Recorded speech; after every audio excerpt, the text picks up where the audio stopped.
Hello friends, இப்போ நம்ம வந்து அதே பிஎஃப்எம் மாட்யூல் ஏ யூனிட் 1, அதாவது exchange rates and forex business, அதோட பார்ட் 3 பார்க்க போகிறோம். இதில் வந்து பார்த்திங்கன்னா என்னென்னலாம் படிக்க போகிறோம் அப்படின்னு பார்த்திங்கன்னா, ஒரு கோட்டை எப்படி ரீட் பண்ணுறது, ஏன்னா இதுக்கப்புறம் நம்ம ஒரு டெக்னிக்கலாகவே சில விஷயங்களை தெரிஞ்சு வச்சுக்கணுங்கிறதுக்காக ஒரு கோட்டை எப்படி ரீட் பண்ணுறது, அப்புறம் ரவுண்டிங் ஆஃப் டெசிமல் நம்ம லாஸ்ட்டு வீடியோலேயும் அந்த ரவுண்டிங் ஆஃப் டெசிமலை பார்த்தோம், இதுலேயும் பார்த்துருவோம். அதுக்கப்புறம் வேல்யூடேட்னா என்ன, what is arbitrage in forex, அப்புறம் டைரக்ட் கோட்னா என்ன, இன்டைரக்ட் கோட்னா என்ன அப்படிங்கிறதையும் பார்ப்போம். இதில் பிட் ரேட்டு, ஆஃபர் ரேட்னா என்ன, fix rate and fixed rate and floating ரேட்னா என்னன்றதையும் பார்த்துருவோம்.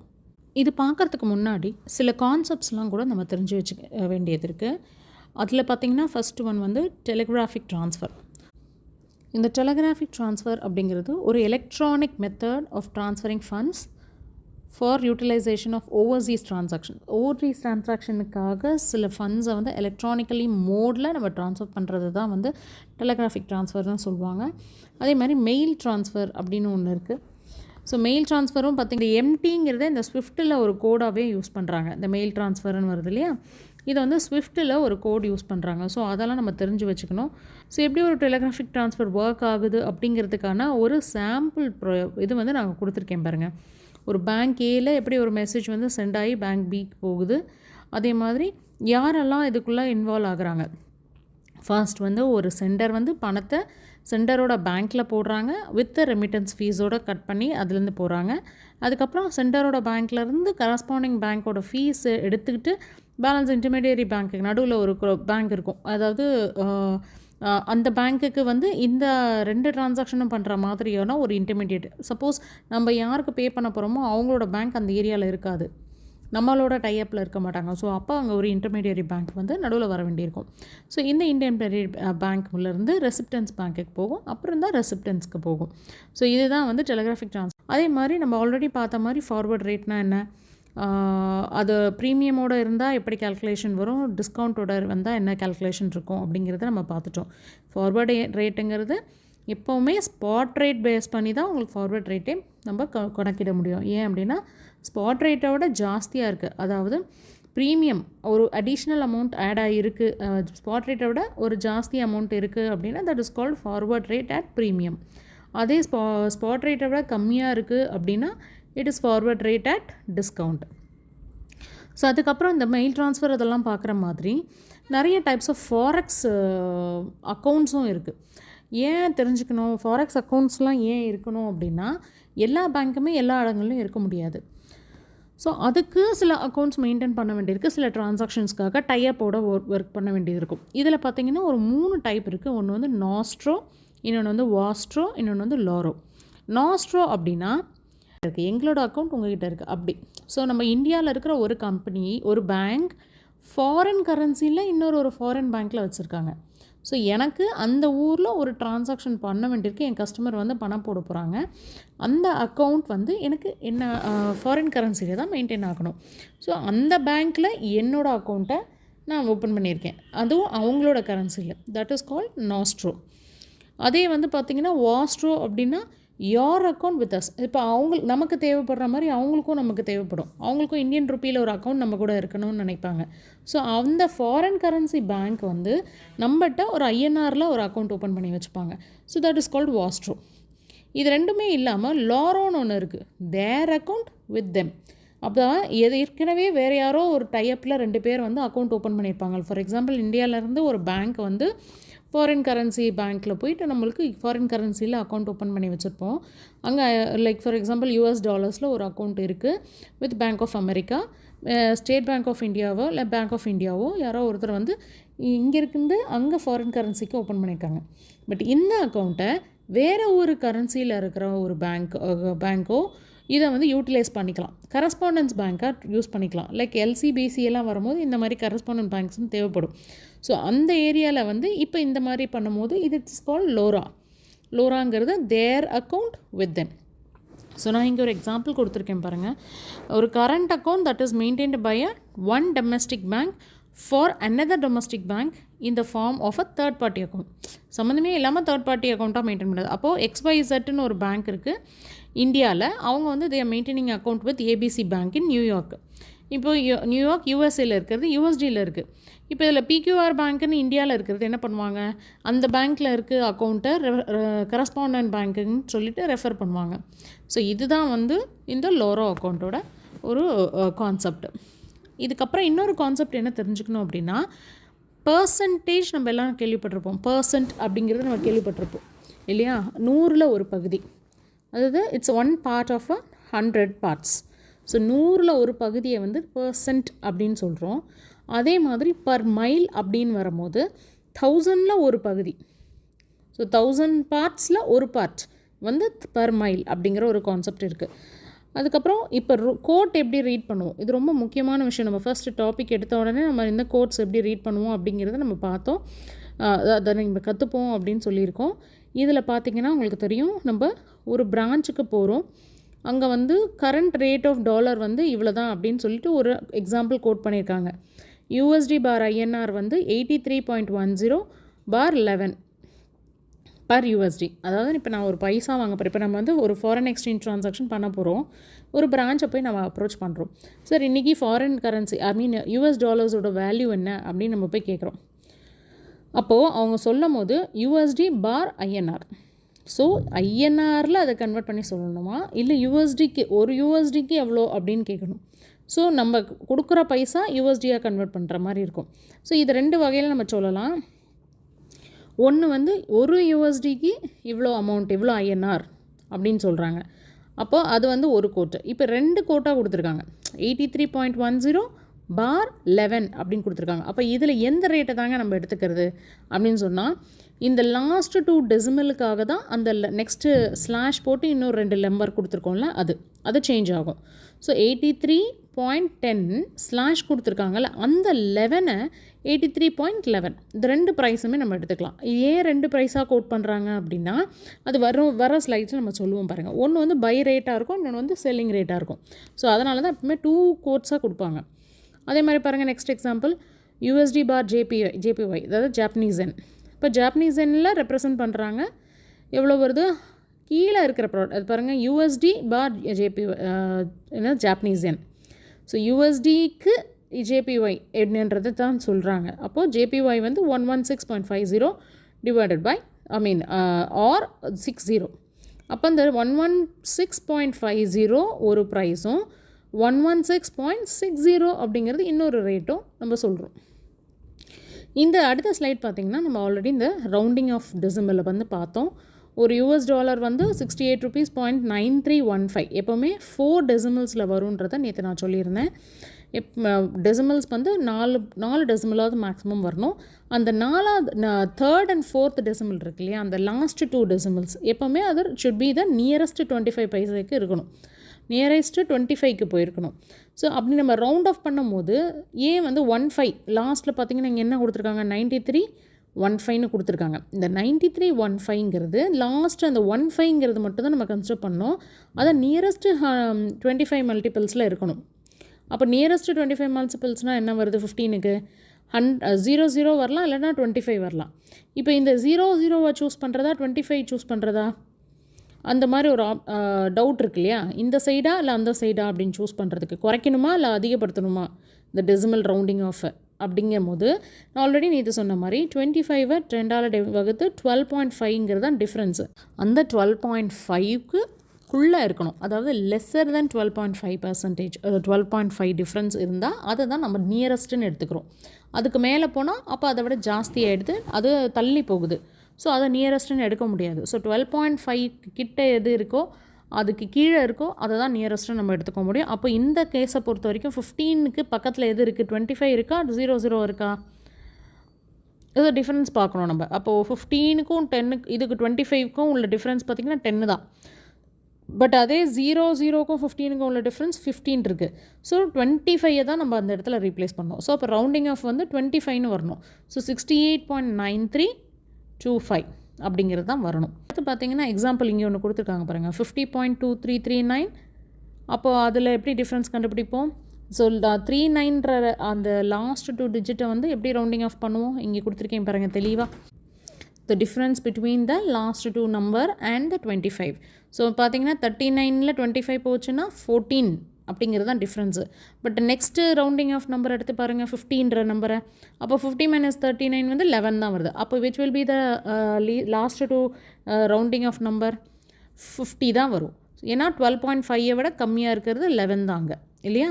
ஸோ அடுத்த எக்ஸாம்பிளில் பாருங்கள் 1.5288 அப்படிங்கிற நம்பர் ரவுண்டிங் ஆஃப் எப்படி பண்ணுவோம். ஸோ 88க்கு எது பக்கத்தில் இருக்குது, 50யும் பார்க்கலாம், இல்லை 00வும் பார்க்கலாம், இல்லை 75 பார்க்கலாம். ஸோ இங்கே 00ங்கிறது இங்கே 88 விட ஜாஸ்தி இருக்குன்னா அதை 100ஆக எடுத்துக்கிறோம். ஸோ அப்போ 88 - 75 ஃபஸ்ட்டு பார்க்கணும், எவ்வளோ டிஃப்ரென்ஸ் வருது, 13 வருது. அதே 100 - 88 போட்டு பார்த்தீங்கன்னா 12 தான் வருது. அப்போ 12.5 விட எது கம்மியாக இருக்குது, அப்போது 00 தான். அப்போது இந்த லாஸ்ட் நம்பர் வந்து என்ன ஆகும்னா 1.5288ங்கிறது 100ஆக கன்வெர்ட் ஆகும்போது 1.5300 மாறும். ஸோ இதுதான் வந்து ஃபைனல் ரேட்டு. ஸோ அடுத்து பார்த்திங்கன்னா concept value date. Value date அப்படின்னா என்ன, என்னென்னைக்கெலாம் நம்ம ட்ரான்சாக்ஷன் பண்ணுறோமோ, என்றைக்கு செட்டில்மெண்ட் பண்ணுறோமோ, செட்டில்மெண்ட் பண்ணுற அந்த டேட்டு தான் அதை வேல்யூ டேட்டாக கன்சிடர் பண்ணுறாங்க. அந்த அக்கௌண்ட்டுக்கு அந்த ஃபண்டு எப்போ பேமெண்ட் ஆகி அது எப்போ எஃபெக்டிவாக இருக்குது, that is called value date. அதை ரியலைசேஷன் டேட்டுன்னு சொல்லுவோம் இல்லையா, that is called value date. In case of payments on telegraphic transfers, இப்போ டெலிகிராஃபிக் ட்ரான்ஸ்ஃபர்ஸ் மூலமாக போகும்போது வேல்யூ டேட் யூஸ்வலி வந்து சேம் தான் போத் சென்டர்ஸ்க்கும். அப்போ பேமெண்ட் வந்து respective of currencies in which centre takes place on the same day. So no gain no loss. But அங்கே time lag இருக்குது between receipt of funds at one centre and payment of funds in other center. அப்போ என்ன ஆகும், compensation should be paid to party in the form of interest.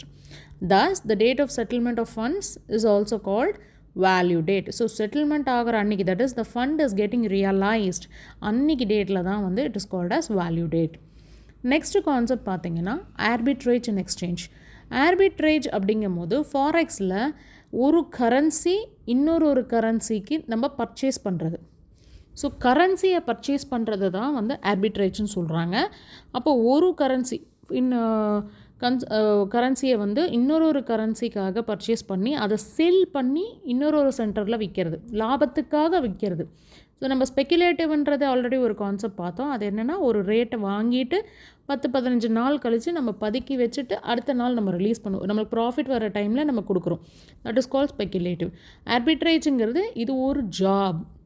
There are some people who are doing this particular job. Speculative வந்து ஜாபாக பண்ணணும் அவசியம் இல்லை, யார் வேணாலும் பண்ண முடியும். பட் ஆர்பிட்ரேஜுங்கிறது இதை வந்து பை பண்ணி செல் பண்ணுறதுக்காகவே ஒரு ப்ரொஃபஷனாக எடுத்து பண்ணுறவங்களுக்கு தான் ஆர்பிட்ரேஜ்னு சொல்கிறாங்க.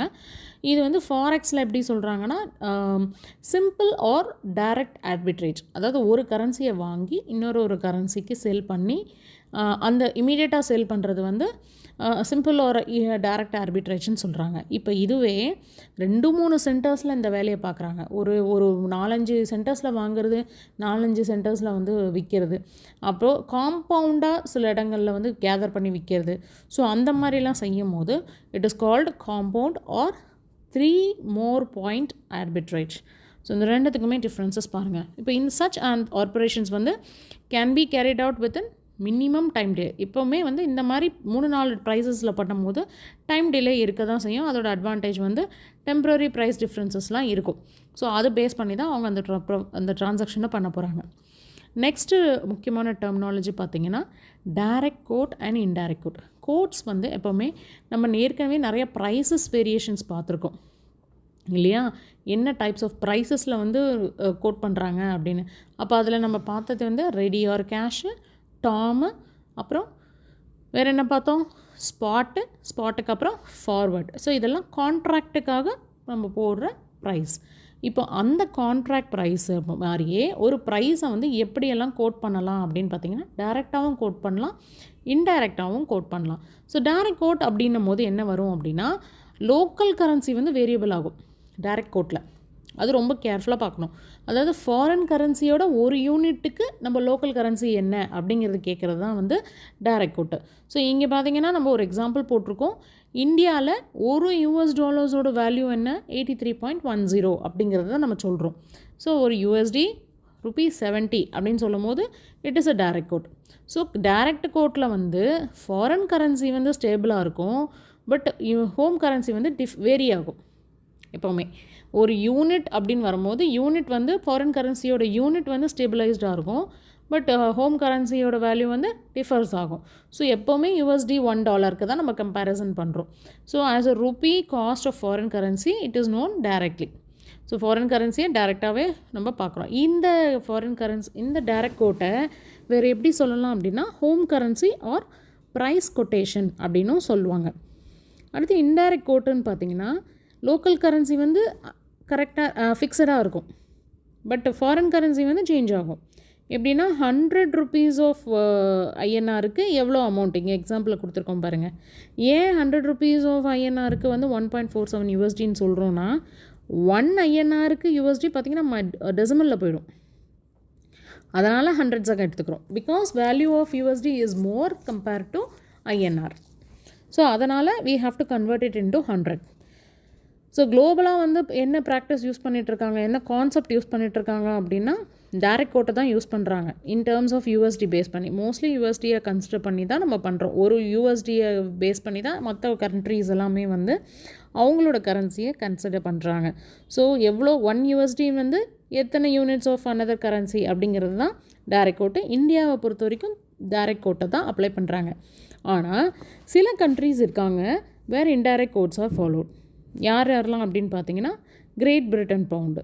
இவங்களுக்கு ஏன் இன்டைரக்ட் கோட்ஸ் கொடுக்கணும் அப்படின்னா டைரக்ட் கோட் கிடையாது.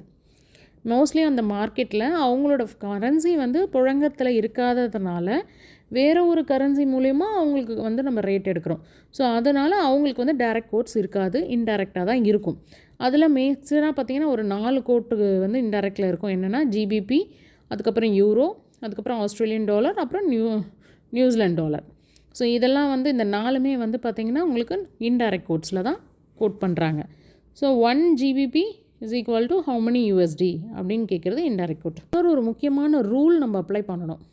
என்ன ரூல் அப்படின்னா கோட் பார்க்கும்போது இப்போ நம்ம 2 கோட்ஸ் கொடுத்துருந்தாங்க இல்லையா, கோட் எப்படி ரீட் பண்ணுறது அப்படிங்கிற ஒரு ஸ்லைட் இருக்குல்ல, அந்த ஸ்லைடை எடுத்து பார்த்திங்கன்னா 83.10/11 அப்படின்னு கொடுத்துருக்கோம் இல்லையா. அப்போ 2 ப்ரைஸு 83.10, 83.11 2 கோட்டு இருக்குது.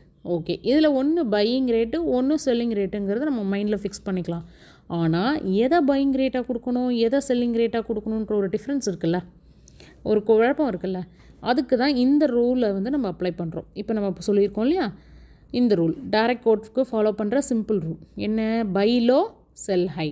இப்போ அந்த கோட்டுக்கு திருப்பி போவோமா, அதாவது வாங்கும் போது கம்மியாக வாங்கணும், விற்கும் போது லாபமாக விற்கணும், அதிக விலைக்கு விற்கணும். அப்போது இங்கே 83.10ங்கிறது என்ன ரேட்டாக இருக்கும், பையிங் ரேட்டாக இருக்கும். ஓகேவா, ஏன்னா கம்மி, பை லோ அந்த கான்செப்ட் படி 83.10ங்கிறது தான் பையிங் ரேட்டு. அதே நீங்கள் இல்லை 83.11ன்றது எஸ் செல்லிங் ரேட். ஸோ இதுதான் விஷயம். ஏன்னா செல் ஹைன்ற ஒரு கான்செப்டில் இருக்கிறதுனால. ஸோ 2 வேல்யூ கொடுத்துருக்காங்க அப்படின்னா எப்போயுமே லோவஸ்ட்டு தான் வந்து நம்ம பர்ச்சேஸாக எடுத்துக்கணும். நம்ம சைட்லேருந்து பார்க்கணும், பேங்கர் சைட்லேருந்து பார்க்கணும்.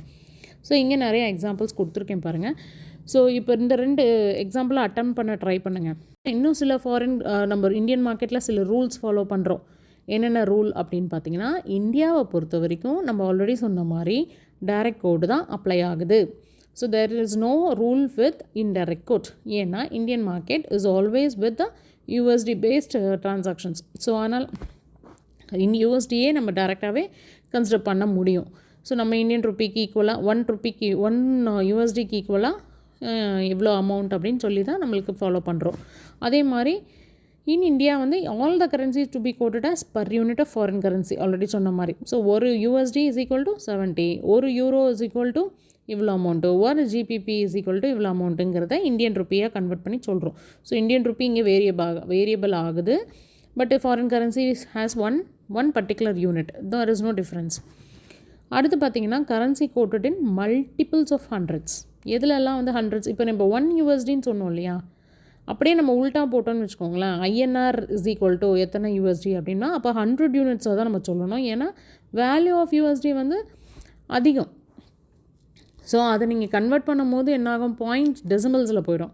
ஸோ அதே மாதிரி எந்தெந்த கரன்சிஸ்லாம் வந்து இது வந்து அமௌண்ட்டு கம்மியாக இருக்கிறதுனால நம்ம இப்படி பண்ணுறோம். பட் இந்தியன் ருப்பி வந்து ஹண்ட்ரட்ஸில் வந்து நம்ம சொல்கிறதில்ல. பட் எதெல்லாம் வந்து கம்பல்சரி ஹண்ட்ரட்ஸில் சொல்லணும், 100 யூனிட்ஸ் ஆஃப் என் அப்படின்னு தான் கேட்கணும். ஜாப்பனீஸ் எண்ணில் வந்து 1 Japanese N is equal to how many USDன்னு வராது. எப்போவுமே ஹண்ட்ரட்ஸாக தான் கன்வெர்ட் பண்ணிக்கணும் யூனிட்ஸை. அப்படி கால்குலேட் பண்ணிவிட்டு திருப்பி 1 யூனிட்டுக்கு நம்ம மாற்றிக்கணும். ஸோ ஜாப்பனீஸ் என், இந்தோனேஷியன் ருப்பி, கென்யன் ஷிலாங் இதெல்லாம் வந்து பார்த்திங்கன்னா always it is represented with 100 units. இது கீழே எக்ஸாம்பிள் கொடுத்துருக்கோம் பாருங்கள். 100 Japanese N is equal to 56.06 INR. அப்போ 100 ஷில்லிங் ஓகே அது எவ்வளோ வருது? 42.04. 100 ருப்பியாக வந்து 37.64. இப்போ இதையே நீங்கள் 1 ஜாப்பனீஸ் என்னன்னு எடுத்து பாருங்களேன். இந்தியன் ருப்பி வந்து எவ்வளோ வரும்? 0.56ன்னு வரும். 1 விட கம்மியாக போயிடுது. ஸோ அதனால தான் இதை 100க்கு கன்வெர்ட் பண்ணுறோம். நெக்ஸ்ட்டு பார்த்தீங்கன்னா பிட் ரேட்னா என்ன, ஆஃபர் ரேட்னா என்ன? பிட் ரேட் அப்படின்னும் போது இட் இஸ் பிட்டிங். ஒரு ரேட்டை வந்து எவ்வளோ தருவீங்க அப்படின்னு நம்ம பிட் பண்ணுறோம் இல்லையா, அதுதான் பிட்டிங். அப்போனா அது என்ன ஆகும்? Buying rate. எஸ், நம்ம வாங்கிறதுக்காக தான் அது கேட்குறோம் அப்படிங்கிற கொஷின் அப்படி மைண்டில் வச்சுக்குவோம். So buying rate is equal to bit rate. அதே வந்து ஆஃபர் ரேட் அப்படின்னா ஒரு பொருளை என்னத்துக்கு விற்கிறீங்க, எவ்வளோக்கு விற்கிறீங்க அப்படின்னு எவ்வளோக்கு ஆஃபர் பண்ணுறீங்க அப்படின்னு கேட்குறோம் இல்லையா. ஸோ அதுதான் வந்து offer or ask rate. So offer rate or ask ரேட்டுங்கிறது செல்லிங் ரேட். ஸோ ஃபஸ்ட்டு வந்து பையிங் ரேட்டு வந்து பிட் ரேட்டு, செல்லிங் ரேட் வந்து offer rate or ask rate. இதெல்லாம் டெர்மினாலஜிஸ் நம்ம ஞாபகம் வச்சுக்கணும். இப்போ இதில் ஃபஸ்ட்டு ஒரு எக்ஸாம்பிள் பாருங்களேன். பேங்க் வந்து USD பார் INR as 83.10ன்னு கோட் பண்ணியிருக்காங்க பார் 11. அப்போ இட் மீன்ஸ் கோட்டிங் பேங்க் வந்து பிட்டிங் வந்து USD at 60 எவ்வளோ கோட் பண்ணுறாங்க? 68.10. அப்போ எவ்வளோக்கு ஆஃபர் பண்ணுறாங்க to sell for the USD? 68.11. Okay, நம்ம இங்கே என்ன பண்ணுறோம், என்ன செல் பண்ணுறோம் அப்படின்னா USDயை வாங்கிட்டு நம்ம INRஐ கொடுக்குறோம் இல்லையா. உள்ள USD வருது, ஃபாரின் கரன்சி உள்ளே வருது, நம்ம ருப்பியை வந்து செல் பண்ணுறோம். அப்படின்னும் போது அது ஹையர் வேல்யூக்கு தான் இருக்கணும். ஸோ அடுத்த இன்னொரு எக்ஸாம்பிளும் அதே இருக்குது பாருங்கள். GBP பார் USD 1.2100 பார் 10. ஸோ பையிங் வந்து 1.2100க்கும் செல்லிங்க்கு வந்து 1.211 அப்படிங்கிறதுக்கும் நம்ம பண்ணுறோம். 10க்கும் அது பண்ணுறோம். அடுத்து பார்த்திங்கன்னா ஸ்ப்ரெட்னா என்ன அப்படின்னா this term is known as இந்த பையிங் ரேட்டுக்கும் செல்லிங் ரேட்டுக்கும் ஒரு டிஃப்ரென்ஸ் இருக்குது இல்லையா, அதுதான் வந்து டீலர்ஸோட ஸ்ப்ரெட். அதுதான் அவங்களோட கமிஷன், அந்த ப்ராஃபிட் அப்படிங்கிறது. ஒரு பொருளை வாங்கி இந்த ஆர்பிட்ரேஜ் பண்ணுறாங்கல்ல, ஆர்பிட்ரேஜ் என்ன பண்ணுறாங்க, ஒரு மார்க்கெட்டில் ஒரு கரன்சியை வாங்கி இன்னொரு மார்க்கெட்டில் வந்து செல் பண்ணுறாங்க. அப்போ வாங்கி செல் பண்ணுறதுக்குள்ளே இருக்கிற அந்த மார்ஜின், அந்த டிஃப்ரென்ஸை தான் வந்து ஸ்ப்ரெட் அப்படின்னு சொல்கிறாங்க. நெக்ஸ்ட் பார்த்திங்கன்னா fixed and floating rate. Fixed rate அப்படின்னும் போதே பேர்லேயே தெரியுது இட் இஸ் நாட் ஃப்ளக்சுவேட்டிங், ஒரே ரேட்டு தான் ஃபிக்ஸ் பண்ணுவாங்க அப்படின்னு. ஃப்ளோட்டிங் ரேட்டுன்றது ஆட்டோமேட்டிக்காக தெரியுது, எல்லா இடங்கள்லையும் மார்க்கெட் பேஸ் பண்ணி தான் ஃப்ளோட்டிங் ரேட்ஸ் இருக்கும். ஸோ ஃபிக்ஸட் ரேட் வந்து யார் வந்து செட் பண்ணுவாங்க, அஃபிஷியல் ரேட்டை எப்படி, அதுதான் வந்து அஃபிஷியல் ரேட்டு. அது யார் செட் பண்ணுவாங்க அப்படின்னா மானிட்ரி அத்தாரிட்டி ஃபார் கரன்சி. யார் வந்து மானிட்ரி அத்தாரிட்டி இருக்காங்களோ அவங்க தான் செட் பண்ணுவாங்க. அண்ட் ஃப்ளோட்டிங் எக்ஸ்சேஞ்ச் ரேட் பார்த்திங்கன்னா value of exchange rate is decided by supply and demand. So ஃப்ளோட்டிங்கை பொறுத்த வரைக்கும் மார்க்கெட்டில் சப்ளை எப்படி இருக்குது, டிமாண்ட் எப்படி இருக்குதுன்னு பேஸ் பண்ணி அந்த கரன்சிக்கு அது பேஸ் பண்ணி தான் உங்களுக்கு ரேட்டை வந்து ஃபிக்ஸ் பண்ணுறாங்க.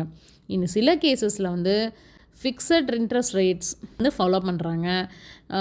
பட் ஆக்சுவலாக ஃப்ளக்சுவேட் வந்து defines upon the upper and lower band. So base பண்ணி மானிட்டரி அத்தாரிட்டி அந்த கண்ட்ரியில் எதை ஃபிக்ஸ் பண்ணுறாங்களோ அதுதான் வந்து அவங்களோட ரேட்டாக இருக்குது.